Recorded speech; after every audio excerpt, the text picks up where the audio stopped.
All right, and we're done with that one. Let me just trying to work out how to get my mouse back. There we go. All right. So now we're going to take your uCloud and our themCloud and kind of mesh them together. So you're looking at what things are on both lists, what items on one list complement those on the other, what things can you scrub off completely. The scrub off ones usually come from your list, not the them list, and are things that aren't going to meld with your author persona. And I can give you a good example of that. I love the series Supernatural. I'm pretty devo that it's ending after 15 seasons, and if you watch it, I won't. I was going to do a massive spoiler, but if you're actually watching it, I won't do that. I've watched them all over and over again. I even have the characters from the show on my desk. They're plushies, and they look over me every day. But it is horror. It's a horror series, and it can get pretty dark.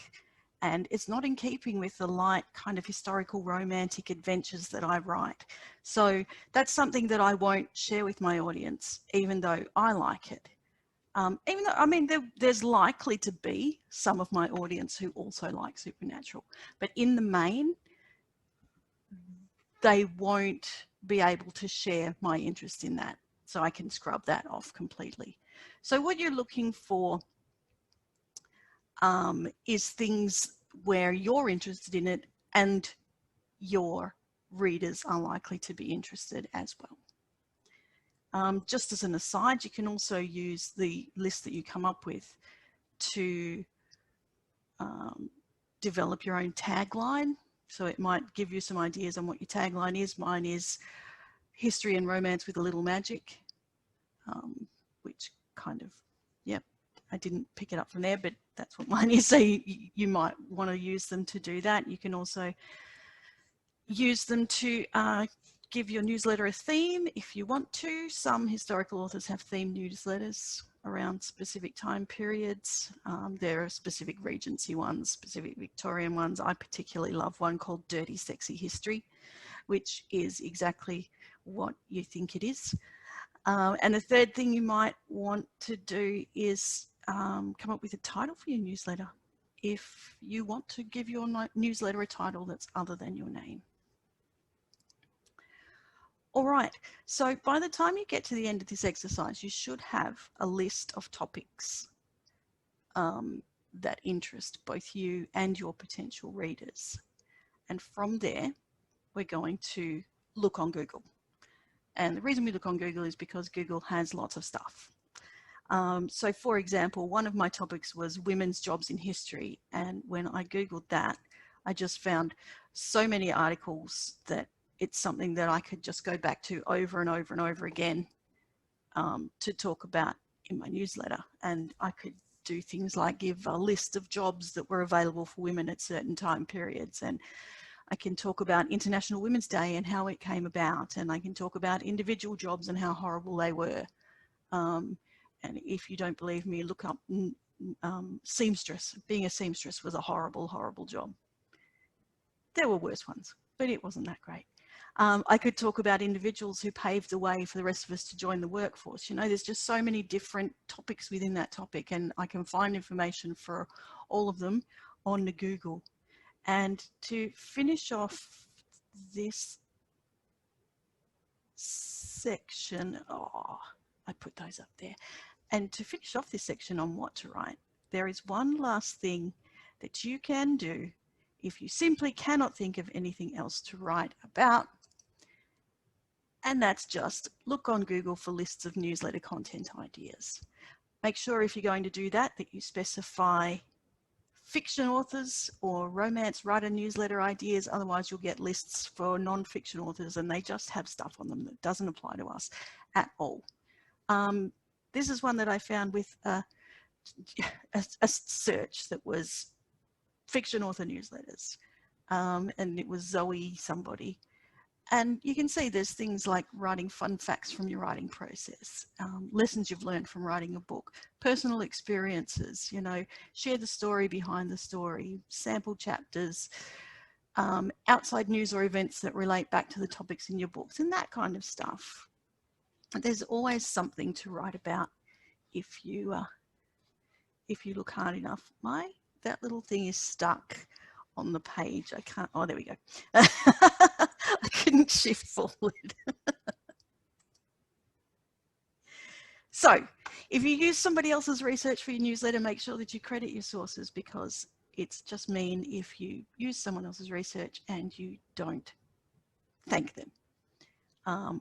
Also, you can use Amazon to look for free or 99 cents the books your readers can buy, which you can put into your newsletter as part of your ongoing content in there. From there, you make a schedule. The reason you do this is so that you're not scrabbling around for content when the time comes to put your newsletter. If you've settled on your articles a few months ahead, you can relax and enjoy the newsletter writing process more. Also, if you come across interesting things while you're wandering around the internet, you put them in a content folder, either on your computer, or, you know, if you find something in the newspaper, you can cut it out and put it in a physical content folder. And so if you find yourself stuck for ideas, you can go there, have a look and see if there's anything there that you can use. This is just a basic schedule for how you might choose to schedule your content. All we have is the date the newsletter is going to come out, the different articles that go in there. There's header, second, third. You may not have second and third at all. You don't need to have those, but just, you know, so whatever you're planning to put in there. And then this is just where you put the Google links to the stuff that you're going to put in there, so that when you come to write your newsletter, you open this up, you click on that, you get your data, you get whatever information you want, click on that, you get your images, click on that, you get links that you can send your readers back to them. It's just cutting and pasting and flinging them into your browser to see what's there. So there is a little bit of forward planning that needs to go into it if you're going to collect up content and images and links and things. So set aside a little bit of time to do that. Also, think about where you are in terms of the seasons, or your book releases, or other events that you might fit in, a bit like me talking about International Women's Day. Happens in March, so in March I would put that in my newsletter. Obviously your Christmas, your New Year's goals, and as a romance writer you certainly should be talking about Valentine's Day in February. Vicky's dropped in a question there, is there a right length? And the answer to that question is maybe.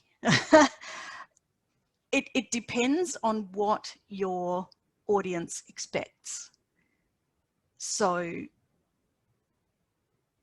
if your audience reads short, what are they called? Category romance, so 50,000 odd words, they're more likely to appreciate a short newsletter, which might be a couple of hundred words for each article.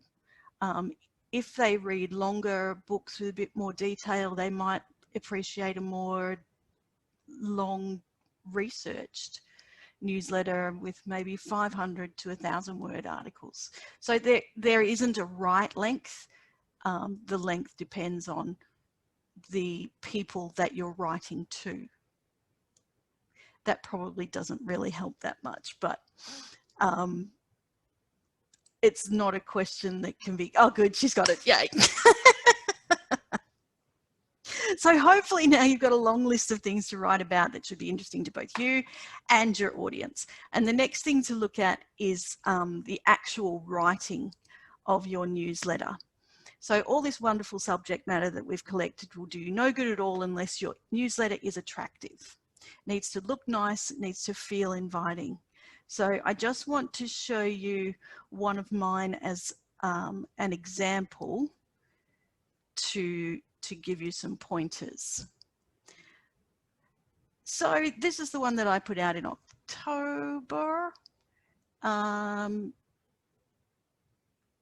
I was literally not thinking about anything else except weddings at the time, so that's what went in the newsletter. Luckily enough for me, my readers, being historical romance readers, like a bit of romance, they like a good wedding.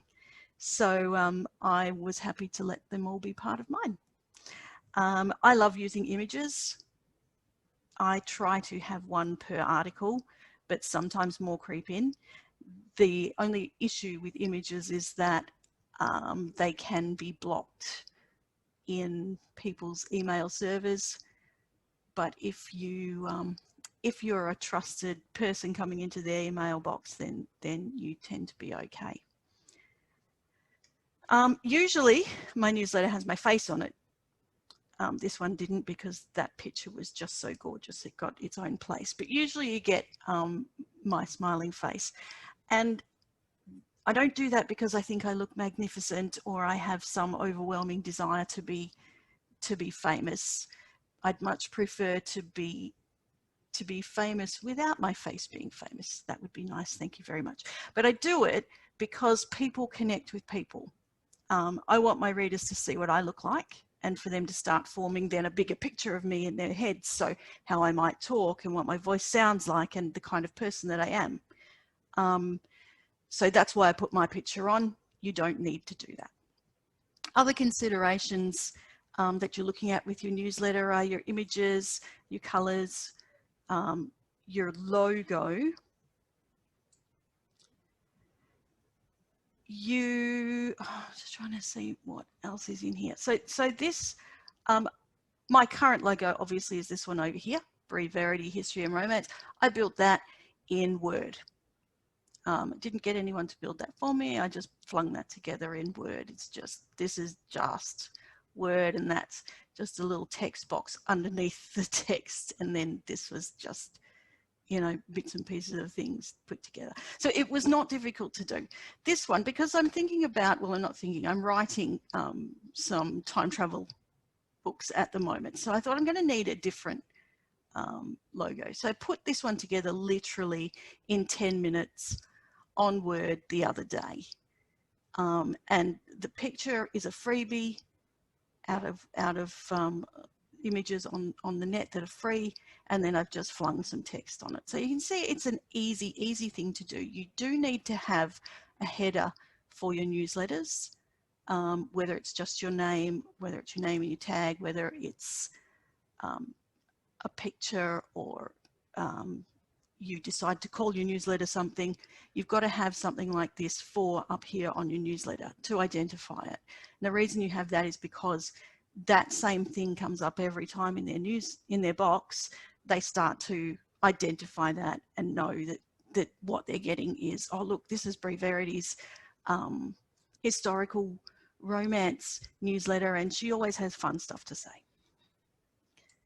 All right, so the other things that you might use to make your newsletter attractive, things like your headings and your subheadings in your lists and columns, and then sideways lines, which they were down here on this one, but I don't have the whole thing there. Yeah, so you just need to make it look nice so that people are attracted by it and will go in and read it. You also need to think about the tone of your newsletter or what it sounds like. It should be like having a conversation, not writing a report or a newsletter article or a newspaper article. It's a conversation. So I always started off, you can see down here, it just says hi, but this is actually a tag thing that picks up people's first names. So it'll say, hi, Jackie, hi, Helen, hi, Sarah, whoever. It just adds a tiny bit of personalization to them, makes people feel a little bit more special. Then I always ask questions, which they are further down here as well. If I was having a conversation with someone, it's not all me. That would be boring. So you want to get the conversation going. People love offering their opinions. I had so many responses to this email, just people congratulating me, talking about their own weddings. It was fantastic. I liked it.